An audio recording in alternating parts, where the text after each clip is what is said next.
Healthies, kembali lagi di Podcast Semar. Podcastnya BEM Poltekkes Kemenkes Semarang, episode 7. Nah, di sini nih, aku nggak sendiri nih. Aku ditemani orang-orang yang penting banget nih. Mengingat tema kita kali ini kan tema tentang diplomasi ya.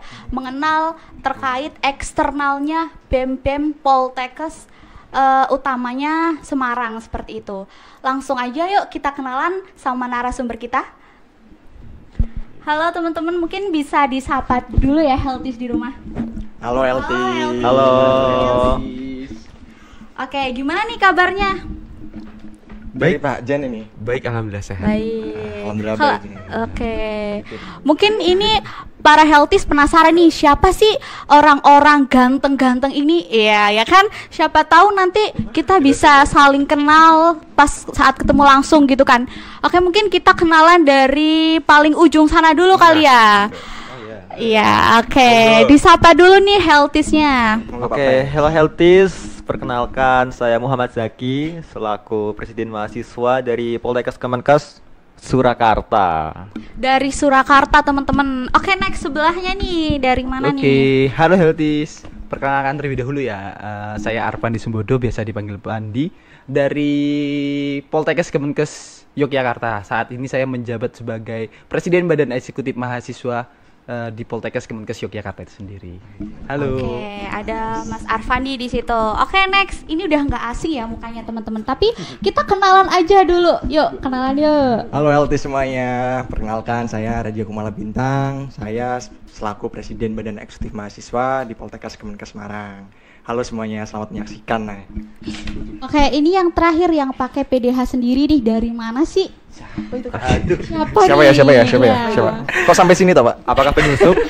Gitu dong. Nyasar aku. Kenalan. Halo Healthies semuanya, aku Iqbal Pamungkas sebagai PLT, sebutannya PLT Sekretaris Jenderal Forkompi atau Forum Komunikasi Mahasiswa Poltekkes Kemenkes Indonesia. Sebelumnya apa tuh, Kak? Sebelumnya ini, saya koordinator wilayah 2. Sebelumnya koordinator wilayah 2. Koordinator Presku ini PLT-nya semua. ditekanin banget ya dari Iya. tadi ya, PLT.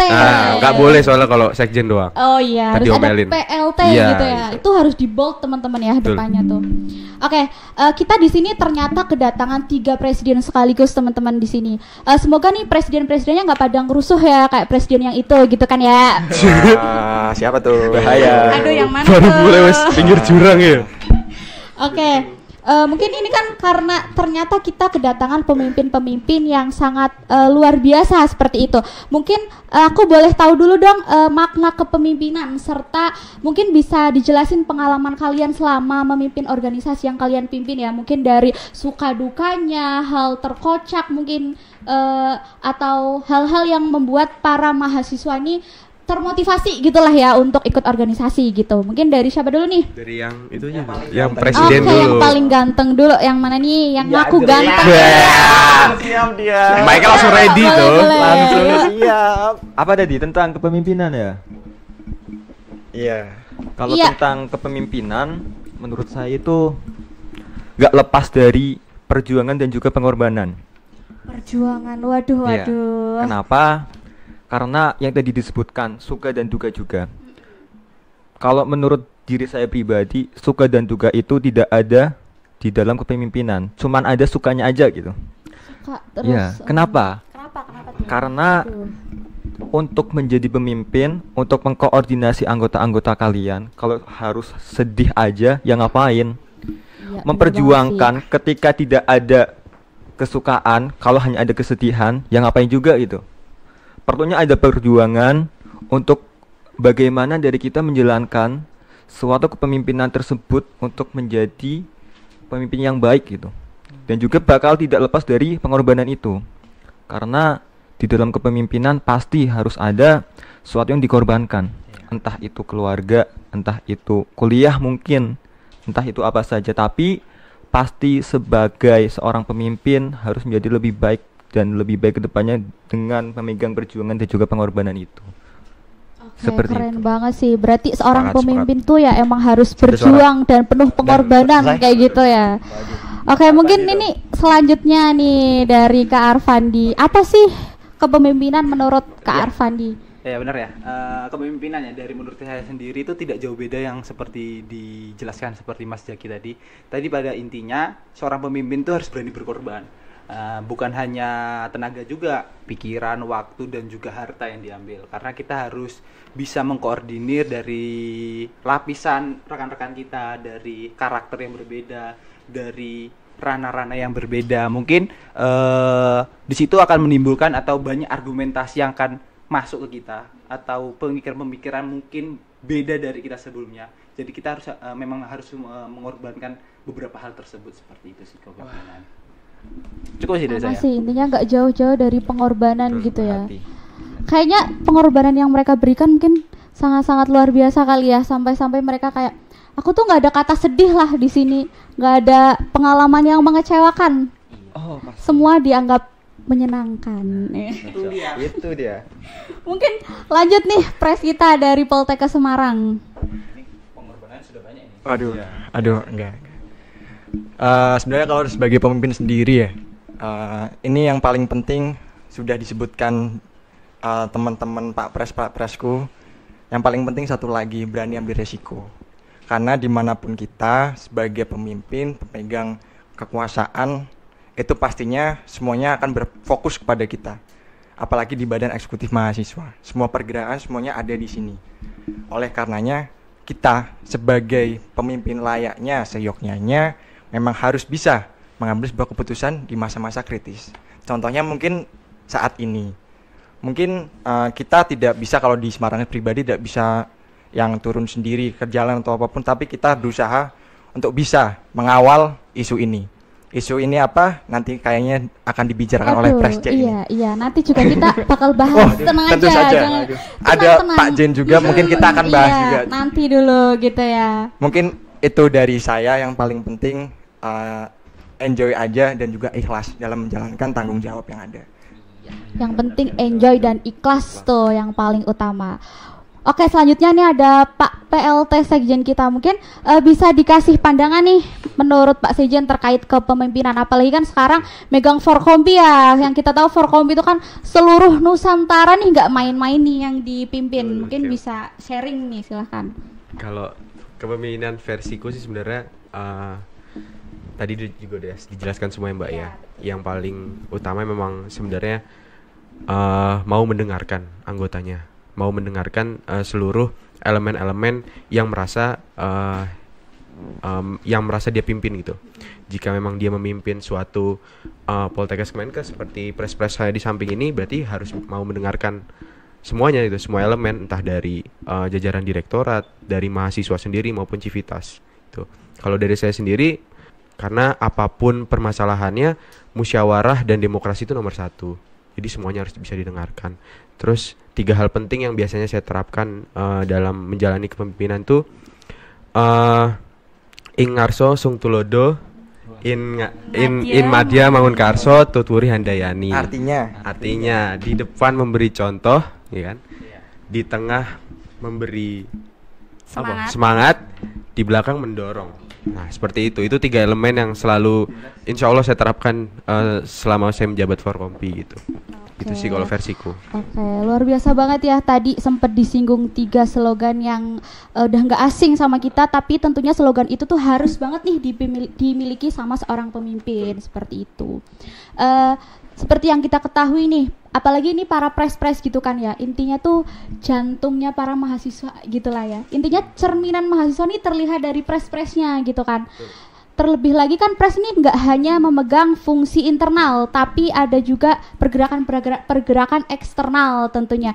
Mungkin menurut pres-pres sekalian nih, seberapa penting sih kegiatan eksternal tuh bagi internal? Apalagi ini di sini kita kedatangan orang yang memimpin eksternal kita langsung gitu.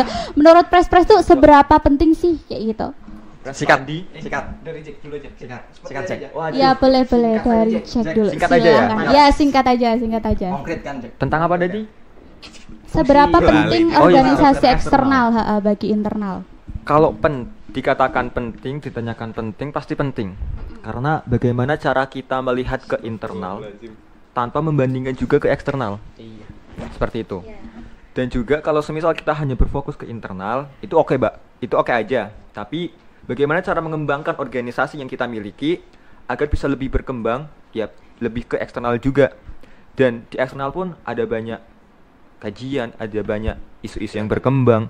Kalau tidak ikut ke eksternal, ya ikut mana lagi? Apakah kita akan hanya sekedar fokus ke internal tanpa mementingkan yang lainnya?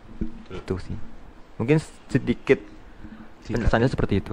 Bener sih, karena isunya juga nggak bisa kita kawal sendiri gitu kan Nah, ya. betul. Kita harus bareng-bareng nih bersama kayak gitu. Salah satunya ya dengan organisasi eksternal itu gitu kan ya.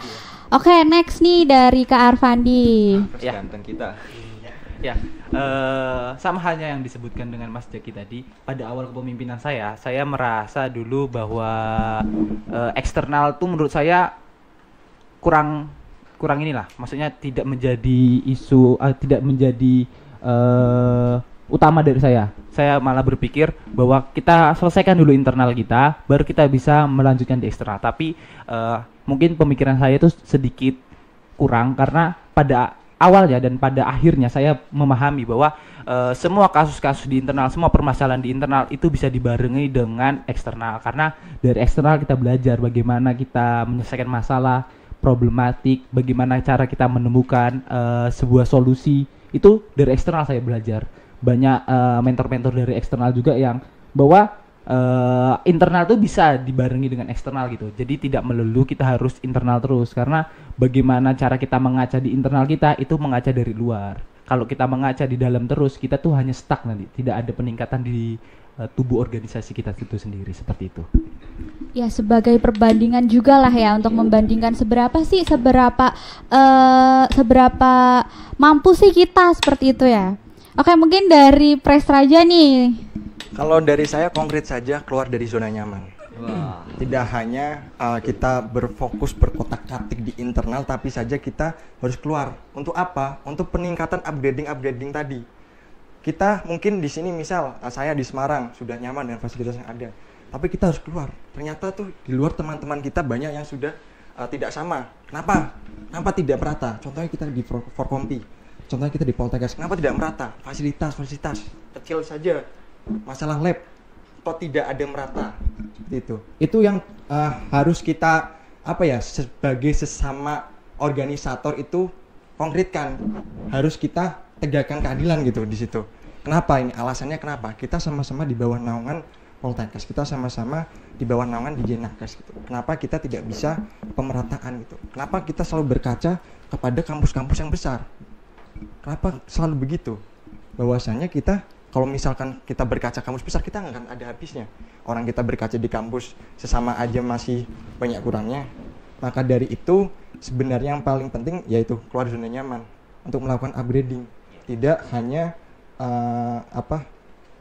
internal saja, tapi kita bisa membantu juga sesama. Lalu yang kedua, kita juga saling belajar. Jangan sampai kita sombong gitu. Jadi sudah nyaman di zona nyaman, terus kita mengaca keluar ternyata mereka nggak selevel. Jangan sampai gitu. Seperti kata pepatah apa? Kata dalam tempurung. Wah, itu dia. Kita hanya merasa besar di dalam tempurung saja. Tapi sebenarnya kita di luar tidak ada apa-apanya. Iya, benar banget, sebagai bahan berkaca seperti itu ya. Betul. Apalagi dengan sesama Poltekkes terlebih ya, seperti itu. Oke, next mungkin ini dari Pak Sekjen nih. Sekjen kita nih Forkompi ya, terkait Forkompi. Mungkin teman-teman pada kebingungan nih, ada apa sih kira-kira dengan Forkompi ya kan? Booming banget nih kira-kira, sampai kemarin dari Semarang juga sempet buat kajian ya terkait Forkompi. Kira-kira kita tanya langsung nih ke Pak PLT Sekjen, ada apa sih sebenarnya dengan Forkompi? Ada apa itu, Pak? Ada apa tuh? Apaan Ini tuh? mau dibahas dari awal banget atau memang langsung Waduh. utamanya aja? Mungkin utamanya aja Oke, kali ya, utamanya. karena waktu juga kan ya. Sebenarnya permasalahannya kembali ke pengurus internal kami gitu ya.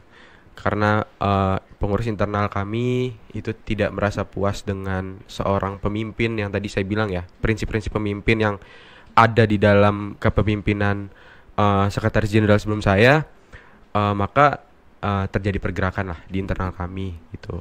Terjadi pembangkangan, terjadi penginisiasian gitu untuk menawarkan kepada Nusantara menggantikan ataupun menurunkan sekretaris jenderal yang lama. Jadi awal mulanya karena memang banyak sekali ini juga pandangan buat pres-presku ya, karena memang di pengurus internal itu kami merasa kurang sekali. Waktu saya menjabat koordinator wilayah, saya sendiri sangat kurang itu dalam komunikasi ke beliau. Beliau yang kurang komunikasi ke kita maksudnya. Nah, yang selalu yang selalu membackup, yang selalu mengkoordinir itu malah bukan sekretaris jenderal ataupun wakil sekretaris jenderalnya, tapi memang BPH yang seperti sekretaris umumnya gitu dan bendahara umumnya, dia yang selalu membackup. Nah, kami sebenarnya tidak ada permasalahan ya dari korbit, dari korwil ataupun dari staf-staf yang lain pun kita tidak ada permasalahan terkait hal itu, karena kami pun bisa berdiri di kaki sendiri, kita bisa berjalan semua program kerja di kaki kita sendiri gitu. Cuman apakah selayak pemimpin itu seperti itu? Apakah layak pemimpin seperti itu dipertahankan? Kan tentunya tidak gitu. Apalagi setelah Sarasehan Nasional kemarin banyak sekali kan evaluasinya yang terkait komunikasi dan beberapa keluhan-keluhan juga dari pengurus. Nah, itulah penyebab terjadinya beberapa pergerakan di pengurus. Kita sepakati sebelum Sarasehan Nasional itu ada rapat evaluasi, ada rapat bersama Dewan Purna juga sebenarnya. Lalu kami dari pengurus itu mengadu ke Dewan Purna. Ini kita bisa tidak menindaklanjuti apa yang sudah dilakukan oleh Sekretaris Jenderal kita yang lama gitu. Kebetulan Dewan Purna pun hanya memberikan saran gitu. Ada loh langkah-langkah untuk kita bahasa kasarnya ya, menurunkan sekretaris jenderal gitu. Kalau misalkan rekan-rekan memang ingin mengajukan bisa saja. Di SOP pun kami ada yang mengatur gitu. Nah, karena di SOP itu peraturannya ada 2. Yang mengajukan Kongnas Lubi atau penurunan sekjen itu pengurus, dan yang terakhir itu kesepakatan Nusantara. Nah, akhirnya kami dari pengurus itu menyepakati terlebih dahulu gitu, mengajukan Kongres Nasional Luar Biasa untuk menurunkan sekjen yang berupa surat edaran yang tanda tangan pengurus. Setelah itu diajukan saat Sarasehan Nasional gitu. Jadi ini juga menjadi permasalahan ya, karena banyak sekali yang bilang bahwasannya ini penginisiasinya dari pengurus, ini penginisiasinya dari Dewan Purna. Enggak, rekan-rekan, salah ini. Ini sebenarnya kesepakatan Nusantara. Kalau rekan-rekan buka surat edaran yang beredar di Nusantara, itu formnya adalah pengajuan Kongres Nasional Luar Biasa. Oke, mungkin sebelum itu bisa dijelasin maksud Nusantara di sini tuh gimana gitu, biar para Heltis paham. Oke, Nusantara itu berarti Poltekkes, karena kita Forkompi ya, Poltekkes Kemenkes Indonesia. Jadi Nusantara itu terdapat 38 Poltekkes yang ada di Indonesia. Nah, kebetulan saat kegiatan Sarasehan Nasional kemarin, pelaporan LPJ setengah periode, itu kami sudah menyiapkan, bukan menyiapkan sih, kita sudah menyebarkan SE gitu terkait pengajuan Kongres Nasional Luar Biasa ke Nusantara saat Sarasehan Nasional. Nah, karena kekuatan terbesar, demokrasi terbesar itu ada di Nusantara, dan Nusantara pun saat itu menyepakati. Nah, itu yang menjadi problemnya adalah banyak beberapa pihak yang mengatakan bahwasannya ini disetting oleh pengurus, ini atas settingannya Dewan Purna. Padahal enggak, rekan-rekan. Kalau rekan-rekan lihat lagi SE-nya itu kita yang mengajukan, kita tawarkan ke Nusantara hasil evaluasi seperti ini, apakah boleh ditindaklanjuti, dan ternyata pun hasilnya gimana kemarin yang berangkat Sarnas gitu. Bisa ditanya aja nih ke pres-presku yang kemarin berangkat Sarnas. Ya begitulah hasilnya. Sampai akhirnya sebulan kemudian kita mencari, karena sudah disepakati ya Mbak ya, jadi kita harus mencari tuan rumah untuk mempersiapkan Kongres Nasional Luar Biasanya. Dari pengurus juga harus mempersiapkan siapa calon penggantinya. Nah, kebetulan kan kalau di SOP itu kalau nggak wakil sekretaris jenderal, sekretaris umum atau nggak bendahara umum kan. Nah, kebetulan dari Mas Juan sendiri saat Kongres Nasional Luar Biasa itu tiba-tiba mendeklarasikan untuk mengundurkan diri. Nah, Mas Yudi sebagai sekum juga tidak bersedia karena beliau alasannya tingkat akhir gitu. Takutnya concernnya terbagi menjadi 2. Dan yang terakhir, Mas Paja sendiri memang tidak bersedia untuk menjadi sekretaris jenderal. Akhirnya kita tanyakan ke pengurus yang lain, terutama di koordinator bidang dan di koordinator wilayah, apakah ada yang bersedia. Nah, karena biar demokrasinya terasa, waktu itu kita menyepakati aja gitu bahwasannya kalau misalkan pengajuan pasti nggak ada yang mau maju. Dengan keadaan yang seperti ini pasti nggak ada yang mau maju gitu. Akhirnya kita sepakatin aja, ya udah semua pengurus mengisi Google Form kira-kira siapa sih yang layak memimpin Forkompi di periode ini. Nah, ternyata H-1 sebelum Kongnaslup itu formnya dipaparkan oleh BPH di internal kami. hasilnya memang 18 orang apa 16 orang itu saya lupa, itu menulis nama saya gitu. Jadi ya udah itu vote tertinggi, jadi ya udah mau gimana lagi gitu.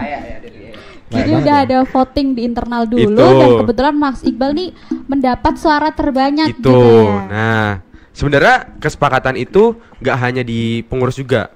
Ketika nama saya dimunculkan di sidang pleno 3, seharusnya rekan-rekan Nusantara itu bisa menyepakati atau enggak.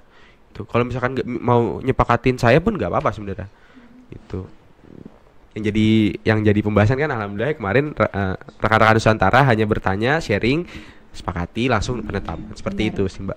Gitu. Jadi pembahasan kenapa Forkompi sekarang seperti ini kurang lebih seperti itulah. Sebenarnya lebih kenapa nggak dari dulu gitu. Wah. Waduh, Gitu. waduh. Oke, ternyata ini juga perlu ditekankan ya ke rekan-rekan bahwasanya penurunan sekjen ini bukan atas kemauan pengurus, melainkan atas keinginan Nusantara. Kesepakatan, seperti itu. Mbak, Ya, lebih tepatnya. kesepakatan Nusantara seperti itu. Oke, mungkin kenapa sih Mas Iqbal nih akhirnya meyakinkan diri buat oke, nggak apa-apa lah, aku maju jadi PLT. Kalau dariku sebenarnya pertama melihat bebanku ketika menjadi koordinator wilayah ya Mbak ya. Karena saya memang sudah berjanji untuk mempertanggungjawabkan apa yang sudah saya ambil di eksternal gitu, khususnya di Forkompi ya. Saya mencoba untuk memaksimalkan sebagai koordinator wilayah itu sebelum secara nasional gitu. Artinya sebelum 6 bulan ketika saya mengurus koordinator wilayah 2, saya harus sudah bisa mencapai beberapa target. Dan alhamdulillahnya memang perjalanan saya selama setengah periode itu memang cukup dibantu gitu dengan adanya Pres Raja, Pres Pandi, Pres gantengku juga, Pres Jaki. Sama-sama berjuang. Nah, sama-sama berjuang, sama-sama apa ya bahasanya ya? Club matching. Batching, apa pokoknya kooperatif. Nah, itu nggak cuman bertiga, ada 6 juga yang ada di wilayah 2. Nah, alhamdulillahnya mereka juga mensupport. Ya udah. Bahasanya apa ya? Bebannya udah mulai reda lah ketika 6 bulan setengah periode awal. Tak pikir karena memang beban moral juga gitu. Nama aku sudah tercantum, pengurus juga sudah mempercayakan kepadaku, dan tak rasa juga beberapa hal seperti kegiatan Kongnaslub kemarin, terus beberapa program kerja yang memang rasanya krusial gitu, sering aku follow up gitu di grup wilayah ataupun di grup pengurus. Mungkin rasa-rasa kepercayaan pengurus itu mulai timbul ketika memang beberapa hal yang urgent selalu tak bahas, selalu tak follow up, ini mau seperti apa gitu. Karena beban moral juga rekan-rekan, ketika kita sudah berada di eksternal berarti artinya kita sudah yang paling bagus di internal. Secara logika seperti itu ya Pres ya. Karena mengurus eksternal aja udah mampu, apalagi mengurus internal seharusnya sudah lebih paham gitu. Dan itu beban moralnya di situ. Jadi kita harus bisa mempertanggungjawabkan lah. Dan saya paham juga gitu, cita-cita ini untuk pribadi ya, cita-cita kakak-kakak saya yang di Forkompi dulu, cita-cita teman-teman saya seperti apa gitu. Jadi harus bisa membangun lagi nama kampus saya khususnya seperti itu, dan Forkompi nanti ke depannya. Itu sih. Jadi Oke, mungkin karena salah satunya kepercayaan dari ini mau ngomong ternyata. Oh ya, ini aku mau ngasih pertanyaan lagi nih boleh. ke Pak PLT Sekjen ya. Iya. Kan melihat udah terjadi kisru-kisru yang ada di Forkompi ya mungkin ya. Biar rekan-rekan Nusantara tahu juga, rekan-rekan Heltis juga tahu ya Iya, nantinya. Ya kan banyak itu penimbunan masalah dah. Langkah selanjutnya dari Pak Sekjen tuh yang akan Pak Sekjen lakukan bagaimana Pak? Oke. Gitu. kalau dariku sebenarnya melihat internal dulu, pengurus-pengurus internalku seperti apa. Karena tentunya 18 orang yang memilihku itu kan tidak semuanya, artinya ya tidak semuanya sepakat bahwasanya aku menjadi pemimpin tuh. Tak berikan kesempatan dulu, apakah kalian mau melanjutkan kepengurusan di periode saya atau nanti kalian bersedia sampai akhir gitu. Karena saya nggak mau nahan-nahan orang gitu. Kalau mau keluar monggo silahkan. Kalau orang ditahan-tahan takutnya dia merasa nyaman, dia merasa seperti dibutuhkan gitu kalau ditahan-tahan. Udah jangan keluar, bertahan aja, nggak apa-apa, nanti tak bantu. Rasa-rasa yang seperti itu tuh yang menimbulkan rasa profesionalisme dalam organisasi itu pecah. Jadi kalau misalkan memang mau keluar, sudah nggak niat menjadi pengurus, apalagi dipimpin sama saya, silahkan keluar gitu. Nanti saya cari penggantinya. Toh juga Nusantara masih banyak yang bagus gitu kan. Itu langkah pertama. Langkah kedua tentunya saya berkaca ya, kalau Forkompi itu sebenarnya program kerja yang wajib dikerjakan itu adalah sidang komisi A waktu Kongres Nasional di Jogja. Nah, karena memang fokusku udah nggak mungkin lagi program proker-proker yang besar-besar ini bisa maksimal banget. Jadi kita fokuskan dulu ke sidang Komisi A itu. Apa yang menjadi tuntutan saat Kongres Nasional di Jogja tahun 2023 kemarin. Nah, dengan fokus ke sidang Komisi A itu juga tentang program kerja, saya juga tidak memikirkan proker-proker terutama yang dirancang Mas Kufsi, Mas Noval. Itu juga tetap tak jalankan ya, walaupun memang nanti hasilnya tidak maksimal ya, tetap menjadi pelaporan kita karena bentuk dari rapat kerja kemarin gitu. Saat sharing nasional di awal keperiodaan Mas Noval Kufsi, dia juga menjanjikan beberapa program-program yang bentuknya pengabdian, pergerakan, dan ke arah mahasiswa juga ada gitu. Jadi tentunya juga fokus utamanya ya ke sidang rekomendasi A itu, karena itu menjadi tolak ukur mahasiswa-mahasiswa yang menjadi perwakilan saat Kongnas. Terus kaderisasi itu yang menjadi poin utama, karena menurut saya evaluasi tahun ini ya, kaderisasi itu cukup ngaret. Karena kita Maret itu baru pelantikan. Seharusnya di bulan Januari atau bulan Februari itu bisa terselenggarakan gitu, langsung dijalankan Forkompinya, ternyata di bulan Maret baru terjalankan.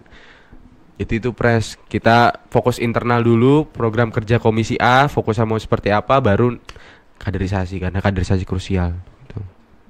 Ngono Pres? Gitu ya Kak Fandi gitu ya.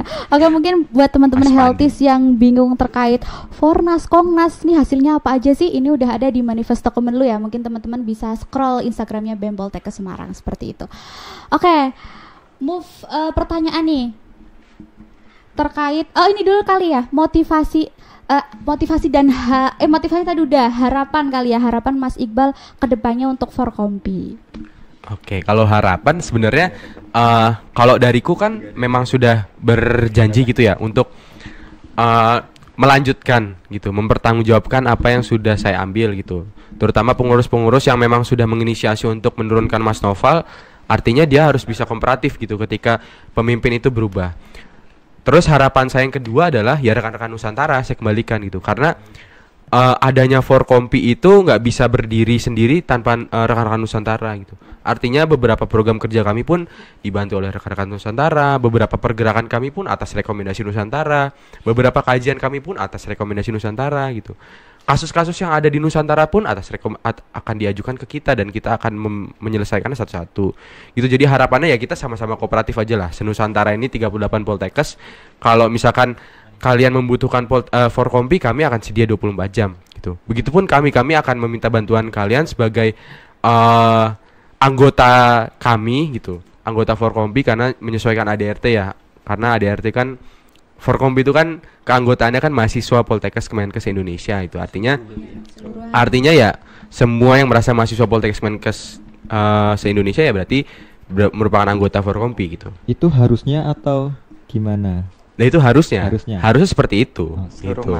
Seluruh mahasiswa. Walaupun nanti ini saya ulang lagi nih, walaupun nanti di Bekasi nanti muncul lagi Poltekkes Kemenkes Bekasi, dia nggak usah masuk aja, langsung dia otomatis bagian dari Forkompi karena dia mahasiswa Poltekkes Kemenkes seperti itu. Oke, berarti semua Poltekkes Kemenkes itu adalah anggota Forkompi seperti itu tanpa ya, terkecuali. Tanpa terkecuali gitu ya. Ini ya, Poltekkes. Iya. Intinya semua Poltekkes Kemenkes yang ada di 38. Indonesia. Iya, betul. Semuanya 30. Gitu ya. Intinya tergabung dalam Forkompi seperti itu. Betul. Terus kita mungkin main lagi nih yang lebih jauh lagi terkait isu-isu yang lagi viral belakangan ini gitu ya. Apa tuh? Nah, salah satunya itu kemarin ada indikasi dan menyinggung bahwasanya di dunia kesehatan ini sedang tidak baik-baik saja. Salah satunya itu yang lagi viral kemarin terkait kasus bullying dan senioritas gitu ya. Mungkin dari press-press sekalian dan Healthies di rumah juga udah sering mendengar karena emang beritanya ini sangat-sangat booming gitu ya.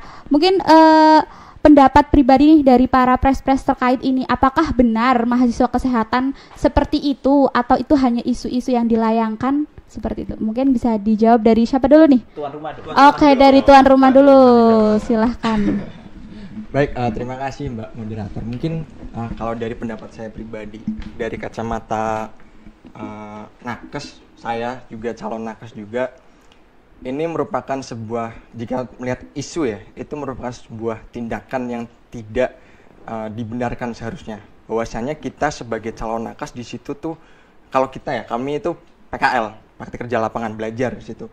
Jika di situ sampai kita disuruh-suruh, sampai kita diberikan perintah di luar tupoksi kita, itu sudah menyalahi aturan.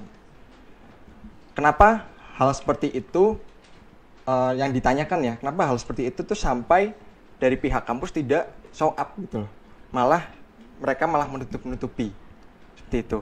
Lalu kenapa juga mahasiswa itu sendiri itu tidak mengadukan ke pihak yang berwajib? Ada perlindungan terkait saksi dan lain-lain, bisalah adukan ke situ. Itu sebenarnya yang harusnya kita sebagai mahasiswa kritisi. Bahwasanya kita mahasiswa kesehatan mungkin kita masih di bawah naungan dari kampus-kampus lain, tetapi kunci kesehatan itu ada di kita. Sebagai Poltekkes Kemenkes, kita sebagai mahasiswa Poltekkes Kemenkes sangat-sangat diperlukannya tenaga-tenaga yang ideal dan andal.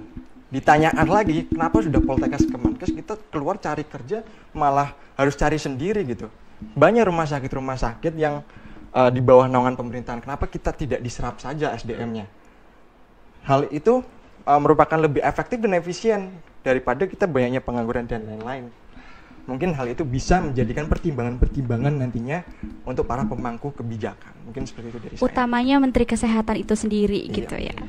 Oke, sebelum terlalu jauh nih, kemarin aku sempat lihat postingan Forkompi nih, Mas Iqbal sempat ketemu sama Menteri Kesehatan nih. Ngapain aja sih Mas Iqbal kemarin? Enggak, jadi sebenarnya kemarin itu Sholat Jumat. Enggak lah. Ya enggak, kemarin ya memang kampus kami itu setiap ada 17 Agustus sering diundang ke Kemenkes karena memang yang paling dekat dari Jakarta cuma Jakarta 3 ya. Jadi kami diundang untuk mengisi beberapa kegiatan di sana saat upacara gitu. Nah, kebetulan kemarin dapat kesempatan bertemu Pak Menteri, ya udah kita cerita-cerita dulu aja sedikit-sedikit terkait bahwasannya ada loh Pak organisasi di bawah Kementerian Kesehatan khususnya terkhusus mengkoordinasi mahasiswa Poltekkes Kemenkes Indonesia gitu. Dan alhamdulillah Pak Menteri memang akan apa ya bahasanya ya, juga ikut andil gitu. Dia bilang positif gitu, bagus. Kebetulan memang di bawah Ditjenakes Pak, saya bilang begitu. Ya udah, memang tidak banyak waktunya, beliau juga harus ke Istana Negara setelah itu. Jadi memang pembicaraan kita seperti itu aja gitu.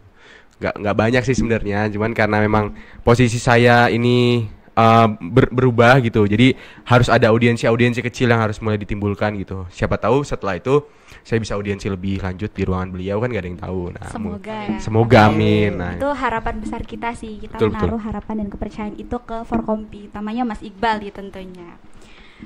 Oke, mungkin next pertanyaan tadi nih, kembali lagi nih ke isu bullying tadi nih dari Kak Fandi, mungkin bisa dijawab. Ya mungkin ya, untuk isu bullying ini sebenarnya benar yang disampaikan dengan Mas Raja ya. Sebagai pelaku itu nggak usah ditutup-tutupi oleh instansi yang terkait. Dan sebagai korban sebenarnya kita harus berani melaporkan hal tersebut agar tidak jadi marak di masyarakat umum dan juga dimanapun kita berada yang jelasnya.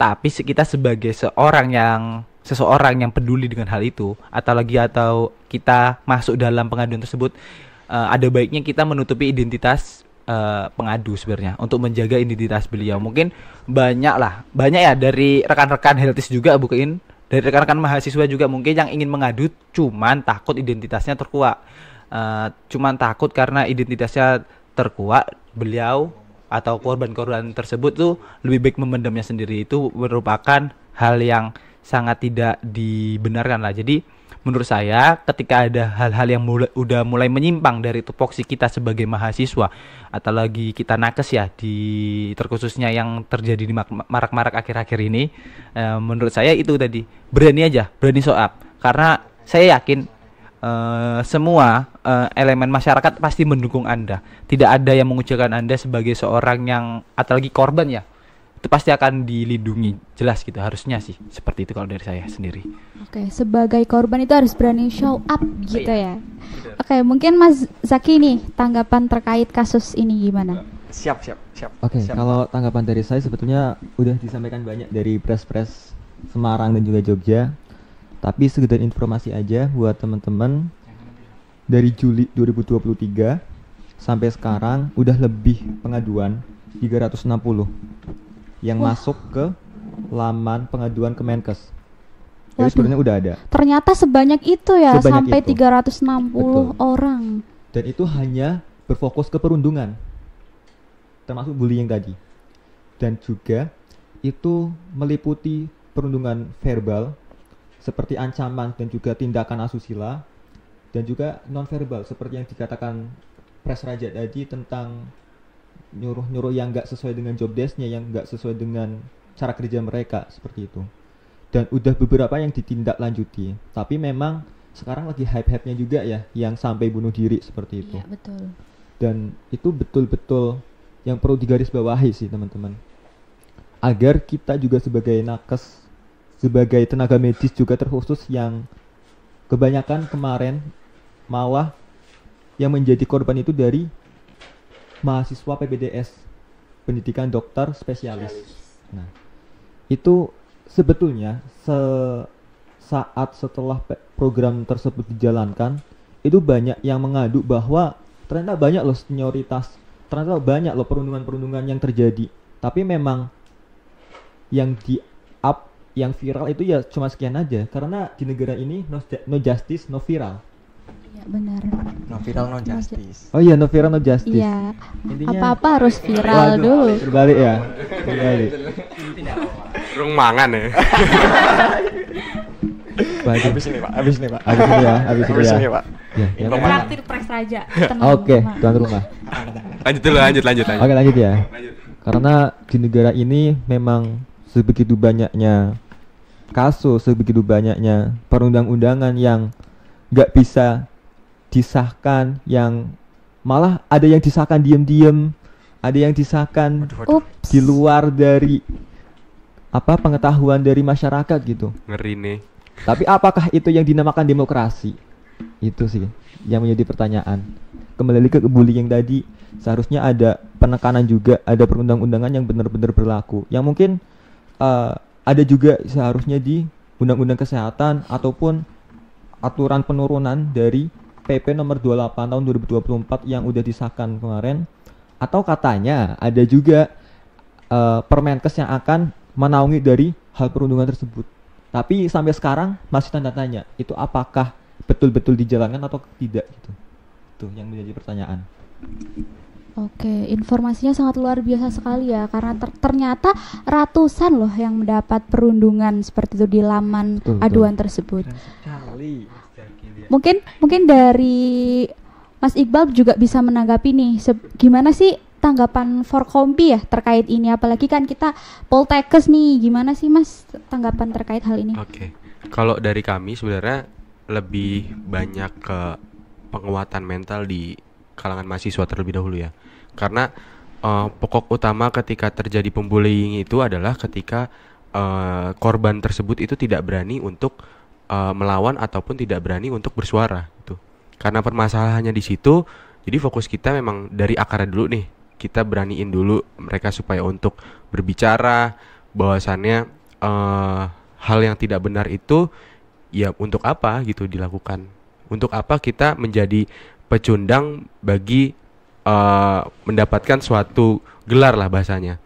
Masa mau sih gelar kita tinggi tapi kita harus diinjek-injek dulu, kan enggak gitu. Apalagi sampai diturunkannya seperti itu. Jadi ya fokus kita memang di awal, di bawah aja dulu, di akar dulu. Kita harus penguatan mental dulu. Habis itu bagaimana kita melawannya seperti apa. Selain itu kalau misalkan memang sudah terjadi ya kita harus tahu aspirasinya seperti apa. Kita harus ngangkat ini kemana gitu. Ataukah perlu perlindungan hukum, ataukah perlu bantuan psikolog. Itu tentunya juga dari situ kita akan menyiasati bahwasannya akar permasalahan bullying adalah korban yang tidak berani untuk speak up dan melawan. Itu sih. Kalau dari Forkompi seperti itu mungkin ya. Tapi Pak, mungkin menanggapi sedikit ya. Izin ya, Pak. Siap. Kalau Boleh. semisal hal seperti itu, kita sudah kuatkan mental dan lain-lain. Tetapi di sisi lain kita juga mendapatkan ancaman ketika sudah melaporkan. laporkan dan lain, tapi itu tidak ada pelindungan. Mungkin kalau misalkan kita di lingkup Poltekkes Kemenkes sendiri, ada nggak sebuah mungkin apa ya, basis ataupun forum gitu yang bisa untuk membahas hal-hal seperti itu? Kalau perlindungan ya, nih jatuhnya ke perlindungan ya. Kembali lagi ketika memang permasalahan ini sudah disampaikan ataupun sudah dilaporkan, mungkin nanti rekan-rekan pernah tahu ya, beberapa orang yang sudah menjadi tersangka ataupun jadi korban itu akan mendapatkan perlindungan hukum. Nah, dari hal-hal seperti itulah yang mungkin akan dijalani ketika memang rekan-rekan sudah mengadu ke badan hukum gitu. Cuman dari kami ini sebenarnya nyambung aja nih dengan konteksnya Forkompi gitu. Walaupun memang ranahnya berbeda nih, ini lebih ke arah kekerasan seksual sih kalau Forkompi ya. Kalau di Forkompi itu ada namanya Satgas PPKS gitu. Jadi kami memang menyiasati untuk membuat Satgas ini ketika memang nanti ada pelecehan seksual, ya kami harapannya nggak cuma di pelecehan seksual sih, bisa tahun depan mungkin berkembang ke bullying gitu, ke LGBT, karena LGBT juga sekarang marak ya. Nah itu tuh Satgas-Satgas itu nanti yang akan melindungi identitas, melindungi dari ancaman korbannya. Nah kalau nggak salah ya Pres ya, di beberapa kampus itu memiliki konseling sendiri ya. Nah dari ketiga hal itu sih sudah meyakini gitu. Kalau misalkan si korban ini udah pasti akan dibantu dan akan dilindungi, karena dari Forkompinya sendiri udah ada tadi tim Satgas PPKS, dari direktoratnya juga punya badan konseling sendiri. Nah dari lembaga hukum sendiri, dari kepolisian sendiri juga akan menyiapkan beberapa pengawalan lah bahasanya. Akan ada perlindungan yang diberi ke korban. Nah itu. Jadi kalau menurutku seperti itu, Pres. Oke. Tadi kan sempat disinggung juga kalau misalkan itu kasus sudah sampai ke badan hukum BH. Tapi apabila masih di lingkup kampus, kita baru menyuarakan, Pak. Tapi tiba-tiba ada ancaman mungkin dari internalnya saja. Apa nih mungkin peran suara puan ataupun yang di Forkompi sediakan yang seperti itu sebagai penjembatan lah ataupun yang merangkul di Poltekkes gitu. Iya, kalau ranahnya masih di lingkungan kampus ya sebenarnya tinggal hadirkan aja salah satu dari mereka berdua, korban dan tersangka gitu. Kalau misalkan yang melakukan pembulian itu ya kita laporkan aja ke Wadir 3 ataupun ke jajaran direktorat gitu. Kalau misalkan memang tahu pelakunya siapa. Tapi kalau misalkan nggak tahu pelakunya siapa, ya berarti kita harus melindungi si korbannya. Korbannya itu kalau misalkan memang belum sampai badan hukum tapi sudah sampai ke tim suara puan, insya Allah kita akan koordinasi ke Wadir 3. Nah dari Wadir 3 itu nanti akan meng-cross check internalnya seperti apa, akan mengusut kasusnya seperti apa, apakah dari kampus itu akan membawa ke lembaga hukum ataukah butuh bimbingan konseling yang lainnya. Nah dan korbannya pun akan dapat teguran pastinya. Sebenarnya kalau teguran itu kembali lagi ke kebijakan kampus ya, karena kalau tim suara puan itu tidak bisa sampai memvonis gitu. Karena kalau dari suara puan itu cukup kita melindungi korban dan menyampaikan suara dari bawah ke atas. Nah kalau permasalahan yang melakukan itu atau pelakunya itu ya dikembalikan lagi ke kebijakan kampusnya. Sebenarnya ini mau dibawa ke lembaga hukum atau kita SP atau seperti apa, seperti itu. Oke, berarti kalau di Forkompi sendiri memang ada sebuah lembaganya gitu, yaitu namanya Suara Puan. Suara Puan, bukan lembaga hukum ya, bukan lembaga. Penjembatan lah ya, penjembatan gitu. Fasilitator lah ya. Fasilitator. Nah. Oke, mungkin Suara Puan nih apakah ada web khusus atau Instagram khusus mungkin yang bisa diakses seluruh mahasiswa di Poltekkes? Oke, karena ini baru tahun ini ya Mbak ya luncurnya. Dan ini merupakan program kerja unggulan di kabinet ini juga. Kita karena sudah terjadi inkonsistensi ya, artinya udah ada beberapa yang tidak sesuai gitu dengan tupoksi ataupun dengan tujuan Suara Puan. Sekarang kita lagi nge-branding ulang. Di kepemimpinan saya mau membranding Suara Puan lagi. Kita perbaiki lagi alur birokrasinya seperti apa, terus nanti sosialisasinya seperti apa, terus peran Suara Puan di tiap-tiap kampus juga seperti apa. Karena jujur sebelum saya memimpin memang masih banyak kurangnya gitu ya, masih ada celah-celah. Ini kita setelah ada aduan ini kita mau kemana? Ini nanti sosialisasi seperti apa ke mahasiswanya gitu, itu masih kurang. Nah, jadi untuk sementara ini tim-tim satgas-satgas yang ada di tiap-tiap kampus itu masih ada dalam satu grup gitu. Jadi koordinasi langsung ke pemberdayaan perempuan kita, bidang pemberdayaan perempuan kita itu nanti mengkoordinasi langsung, berkomando langsung ke tiap-tiap satgas gitu. Jadi sementara masih ada di Instagram dan di grup WhatsApp itu aja gitu. Oke, terima kasih. Mungkin harapannya bisa segera seperti itu ya. Tapi ada juga kalau misalkan emang formnya sudah ada, sudah disebarluaskan Iya, juga benar. terkait form itu. Kalau misalkan rekan-rekan mau ngadu ya nggak apa-apa, masih kita tampung. Cuman sementara ini sambil kita membenahi lah gitu. Oke.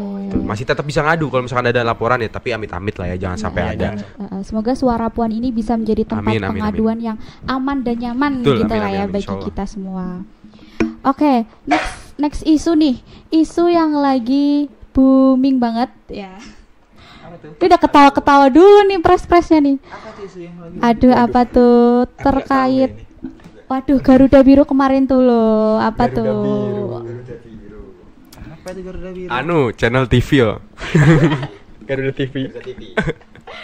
Terkait keputusan MK kemarin ya yang sempat kita serukan di laman ya, kawal keputusan MK, betul. Yang kemarin sempat hampir seluruh elemen masyarakat Indonesia ini mengecam terkait hal ini seperti itu. Mungkin tanggapannya dong mungkin dari Pres Jaki dulu ya. Aku lihat kemarin sempat menyuarakan terkait aspirasi ini. Mungkin bisa dijawab dulu nih. Apa di tanggapan? Tanggapan apalagi mungkin sikap kita sih sebagai mahasiswa kesehatan. Oh, sikap kita. Mungkin balik lagi sih dari Surakarta saya, tempat tinggal sang penguasa. Dia juga melancarkan anaknya untuk berkuasa, Cocok. yang juga akan melancarkan nantinya, dan kayaknya udah dijegal tadi. Tanggung jawab, Pres. Iya, ayo. Saya akan Kalau kembali lagi ke tanggapan Surakarta kita ini. Sebagai kesehatan, ya masuk kesehatan, mungkin sebelumnya pernah dengar-dengar juga bahwa kalau ada yang di bawah naungan Kemenkes itu nggak boleh demo gitu, nggak boleh menyuarakan. Tapi balik lagi, kita punya undang-undang dasar yang dimana di situ terdapat hak untuk berpendapat, bersuara dan juga berserikat, berkumpul dan lain-lain gitu. Nah, atas dasar itu, walaupun dari masuk kesehatan harusnya mereka berani menyuarakan gitu. Kalau semisal ada kebijakan yang menentang akan kita nggak boleh menyuarakan, berarti kebijakan hal tersebut yang salah. Seperti itu. Harusnya ya. Tapi ya mungkin kembali ke kebijakan masing-masing. Karena di dalam putusan MK ini ya memang agak nggak terlalu terikat dengan kesehatan. Tapi nantinya kalau ya berpengaruh juga kalau nantinya ada yang jadi dari pilkada itu, RUU pilkada, terus ternyata itu berpengaruh ke kebijakan tersebut berpengaruh ke kesehatan. Nah, itu masuk juga. Jadi tetap kita kawal bagaimana keputusan MK tersebut. Karena sebelumnya juga keputusan MK pernah menyeleweng di saat putusan Wapres. Wapres.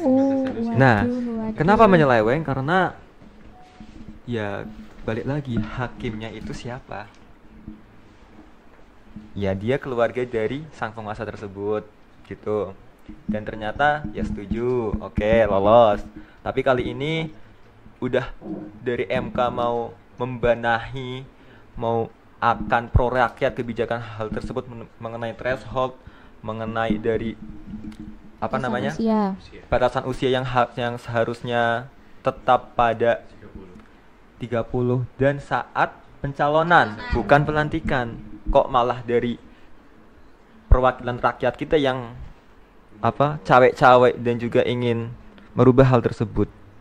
Dan di situ kami dari mahasiswa kesehatan khususnya di Poltekkes Surakarta memahami hal tersebut karena ya betul yang dikatakan saya pertama tadi, mereka dari Surakarta dan kami bertanggung jawab akan identitas kami sendiri, akan asal kami sendiri yang akan memulangkan mereka.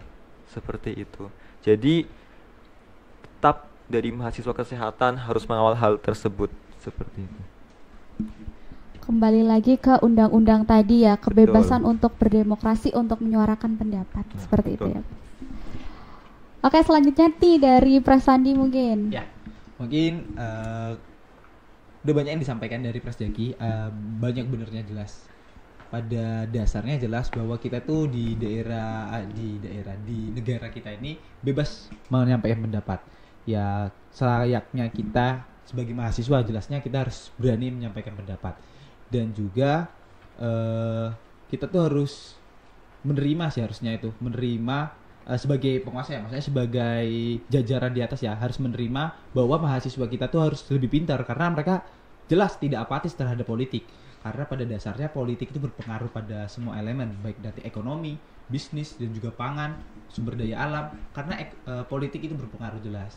Apalagi kita sebagai mahasiswa kesehatan, apapun nanti yang terjadi di politik itu berpengaruh besar bagi kesehatan juga. Bagaimana nanti calon tenaga kesehatan itu ada undang-undangnya bagaimana, perlindungan terhadap tenaga kesehatan itu bagaimana. Yang jelas politik itu sangat berpengaruh pada unsur atau elemen kehidupan seperti itu. Dan juga saya juga untuk di internal juga, internal kampus, saya selalu menaungkan bahwa kalian bebas berpendapat, baik itu pro kontra atau bagaimanapun, mereka tuh bebas berpendapat, asal jangan ada yang membungkam salah satunya, baik yang pro jangan membungkam yang kontra, baik yang kontra jangan membungkam yang pro, seperti itu. Dengan jajaran di atas saya juga mengatakan mungkin waktu itu terngiang-ngiang ya, mungkin dikasih pertanyaan, ada rekan-rekan saya yang udah turun aksi sebenarnya itu dikasih pertanyaan, dipanggil sih, nggak dipanggil, dicecar oleh pertanyaan, beberapa pertanyaan. Sebenarnya itu benar pertanyaannya dia, beliau-beliau di atas, sebelum kita turun aksi yang jelas kita harus ada pengkajian dikaji terlebih dahulu isu-isu tersebut. Cuman hal yang kurang itu bukan tidak disupport ya dari instansi terkait, cuman lebih dikasih arahan aja, lebih bagusnya gimana kita sebagai tenaga kesehatan atau sebagai mahasiswa untuk mengambil jalan yang benar, seperti itu sih dari internal kampus sendiri. Sejauh ini demokrasi di kampus saya sendiri cukup bagus lah, di atas 50% lah. Kalau di atas 50% bagus lah, kalau di bawah 50% baru jelek. Apalagi di bawah 11%. Nah, itu seperti itu. Jadi menurut saya mahasiswa harus berani sih mengambil keputusan dan memberikan pendapat. Pro atau kontra itu nanti bakal dibahas di forum-forum tertentu. Cuman langkah awalnya kita harus berani berpendapat dan harus berani mengambil hak kita sebagai mahasiswa, seperti itu. Oke, mungkin juga dari pihak jajarannya juga support. Yang penting tuh ada naskah kajiannya seperti itu ya. Ada naskah ilmiahnya kayak gitu yang bisa dipertanggungjawabkan kayak gitu. Sebenarnya hal ini juga terjadi di Semarang ya, Pres. Sebenarnya kita tuh diperbolehkan untuk aksi dan sebagainya. Namun harus ada naskah akademiknya, harus ada kajian yang konkret. Dan menurut saya ini yang nggak pas ya. Ini tuh naskah ini harus diberikan kepada mereka ya, kepada jajaran itu minimal 2 minggu sebelum aksi. Jadi ini cukup sulit sekali kayak gitu, 2 minggu, apalagi kayak kawalan keputusan MK kemarin itu kan mendadak sekali ya, hanya 1 hari langsung 1 hari langsung DPR mau ngajain rapat, tiba-tiba kok kita kalau mau aksi harus mengkaji dulu, terus kemudian minimal diserahkan 2 minggu. Ini gimana nih Pres, menurut Pres Raja sendiri? Ya ini yang sebenarnya harus kita intervensi dan kita kaji ulang terkait dengan pedoman ini. Sebenarnya ada di pedoman dan kita sudah kolaborasikan ini kepada Dewan Permusyawaratan Mahasiswa maupun legislatifnya, bahwasannya hal itu memang perlu dikaji ulang. Karena misalkan kita tiba-tiba ada sebuah isu yang tersebar, isu besar, isu yang sangat-sangat vital, akan tetapi tidak adanya sebuah langkah yang cepat untuk pengambilan sikap, malahan kita disuruh mengkaji sampai 2 minggu. Ya apa nggak tenggelam dulu bapak-bapakku di sini? Iya, betul sekali. Apa tidak tenggelam dulu? Sebenarnya pribadi saya sendiri tuh untuk menginisiasi hal ini, kita sebagai mahasiswa kesehatan dipaksa belajar terkait kesehatan di negara yang sakit. Itulah yang menjadi momok-momok sebagai mahasiswa lah. Kedepannya saya pengen sebagai Presbem yang nantinya sudah melanjutkan estafet kepemimpinan, adik-adik kami nantinya semoga bisa memberikan jawaban-jawaban maupun kecepatan-kecepatan dan ketepatan untuk memberikan sebuah pergerakan di mahasiswa sendiri. Memang betul pergerakan itu tidak hanya turun aksi demo, kita bisa aksi media dan lain-lain, tapi lebih baik aksi itu kita bersama-sama. Karena apa? Karena kebersamaan itu lebih indah. Masuk ya? Masuk. Jadi mungkin itu dari saya gitu. Terima kasih. Oke, mungkin juga tanggapan langsung dari Pak Sekjen nih. Apalagi Pak Sekjen kan dari Jakarta ya, dan dekat dengan kantor DPR atau? Iya, dekat. Kebetulan 30 menit dekat. lah dari kampus. Waduh, gimana nih aksi kemarin? Wah, kemarin Pager gimana kabarnya Pak? Malah pagar yang pagernya ditanyain. Udah dibetulkan. pagernya Oh, iya, dibetulin. udah. Jam Langsung. 1 itu langsung dibenerin loh. Oh iya, Waduh. cepet banget ya Pak? Cepet banget. Ya kayak DPR sih gercep Aduh. sih. Iya, tapi RUU perampasan aset. Waduh, Waduh. perampasan aset ini Jangankan- kita tunda dulu. Ini dulu. Biar menjawab dulu. Gimana nih yang secara langsung menyaksikan aksi kemarin? Kalau dari pandanganku ya, aku nggak melihat aksi langsung Mbak, Iya. tapi Oh, di nggak TV. benar. Aku nggak Iya. turun Tapi kan di kotanya. di kotanya. Ntar wah di reko nonton biaya gitu. Maksudnya di kotanya ya teman-teman ya. Apakah dibungkam? Oh tidak. Di kampus kami sangat bebas untuk berbicara. Nah, Alhamdulillah. kita langsung aja ya Mbak ya pembahasannya. Jadi kalau menurut pandangan saya sebenarnya kembali lagi ke arti demokrasi itu sendiri sebenarnya. Kalau misalkan mahasiswa-mahasiswa ini sudah paham arti demokrasi itu seperti apa, kita kajilah apa yang sebenarnya terjadi di negara kita ini gitu. Awal mulanya putusan MK itu karena apa? Awalnya balik itu bisa rapat mendadak itu karena apa? Dan fungsi dari DPR sendiri itu apakah sudah merupakan perwakilan dari kami? Demokrasi itu yang harus sebenarnya mahasiswa-mahasiswa itu pahami terlebih dahulu.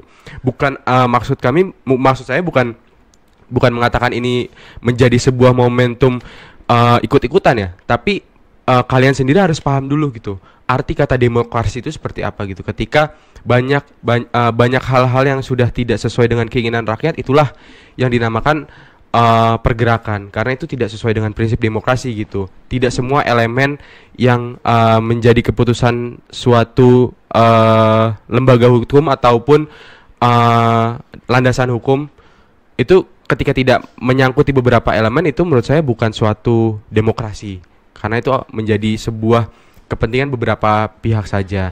Nah, kembali lagi ketika sudah paham demokrasi, kita juga Forkompi harus mempersiapkan gitu.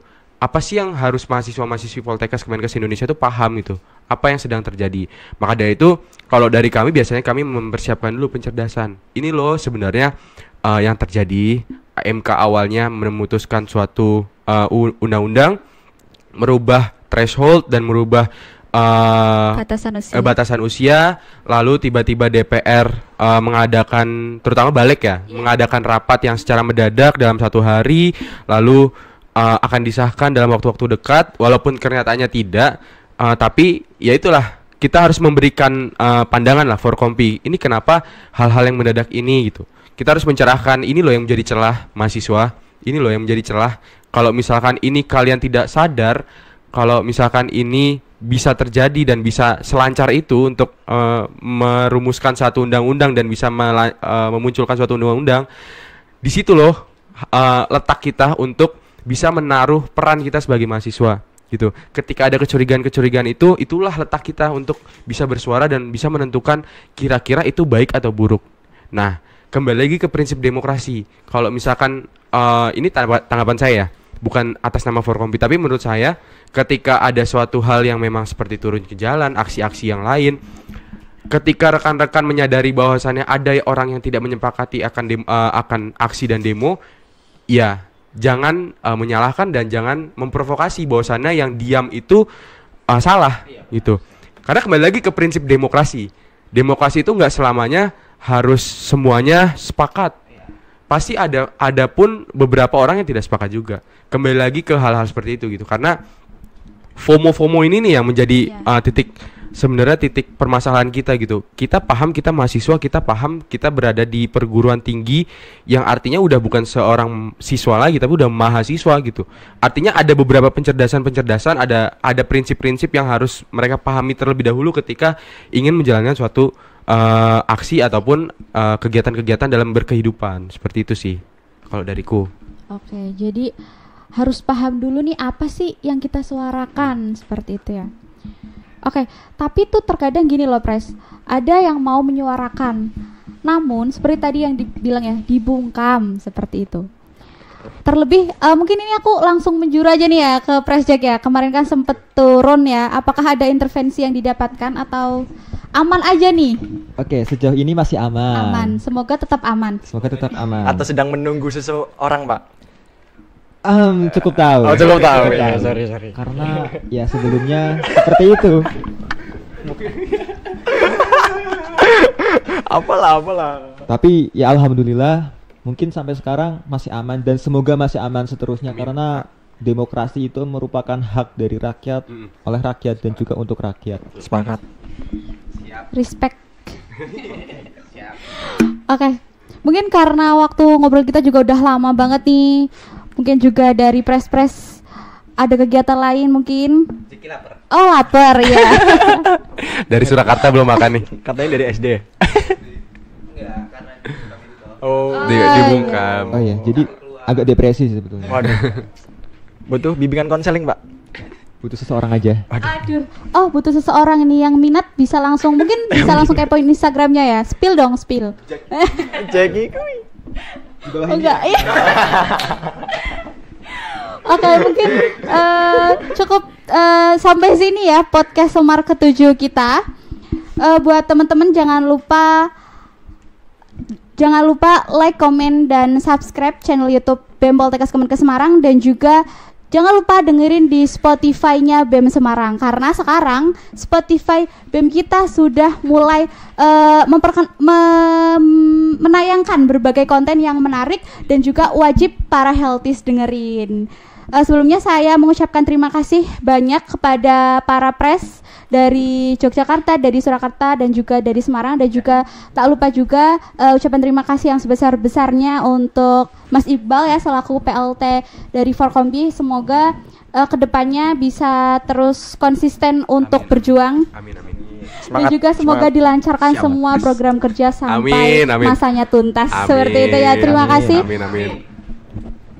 Podcast ini akan tayang di YouTube dan juga Spotify BEM Poltekkes Kemenkes Semarang. Dan jangan lupa untuk memfollow akun Instagram dari Forkompi mungkin. Ya, ada.